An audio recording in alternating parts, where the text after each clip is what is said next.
ES99 news కి స్వాగతం. మేడ్చల్ జిల్లాలో మేడిపల్లె PS పరిధి బోడుపల్ అమ్మసాని వెంకటరెడ్డి నగర్ లో దారుణం చోటు చేసుకుంది. కుటుంబ సమస్యలతో మద్యానికి బానిసైన భర్త తన భార్య ముందే బ్లేడ్ తో ఆత్మహత్యాయత్నం చేయడంతో భయంతో భార్య ఉరివేసుకు ఆత్మహత్య చేసుకుంది.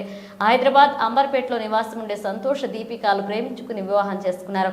సంతోష్ త్రాగుడకు బానిసగా మారడంతో ప్రేమ దంపతుల మధ్య గొడవలు ఏర్పడ్డాయి. అంబర్పేట నుండి దీపికా తల్లిదండ్రులు బోడుపల్లోని అమ్మసాయి వెంకటరెడ్డి నగర్ షిఫ్ట్ అయ్యి నివాసముంటున్నారు. తరచూ సంతోష్ దీపికాల మధ్య గొడవలు జరుగుతుండడంతో దీపిక తల్లిగారి దగ్గరికి వచ్చి ఉంటుంది. రాత్రి సంతోష్ మద్యం సేవించి అమ్మ సాయి వెంకటరెడ్డి నగర్కి వచ్చి దీపికను నాతో పంపివ్వాలి అంటూ తన వద్ద ఉన్న బ్లేడ్ తో దీపిక ముందే గొంతును శరీరాన్ని కోసుకున్నాడు. తీవ్ర భయాందోళనకు గురైన భార్య దీపిక భర్త కళ్ళెదుటే సీలింగ్ ఫ్యాన్ కొరివేసుకుని ఆత్మహత్య చేసుకుంది. సంతోష్ తనపై తాను చేసుకున్న దాడి కారణంగా తీవ్ర రక్తస్రావ తపస్మారక స్థితిలోకి వెళ్లాడు.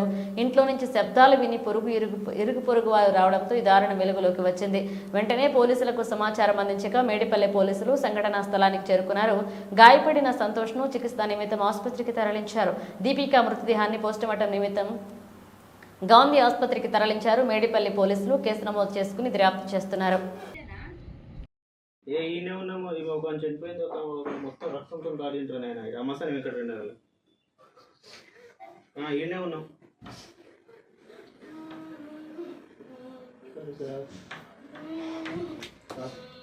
సరేనా?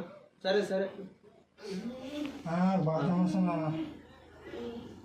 పంపి జల్దీ పంపి.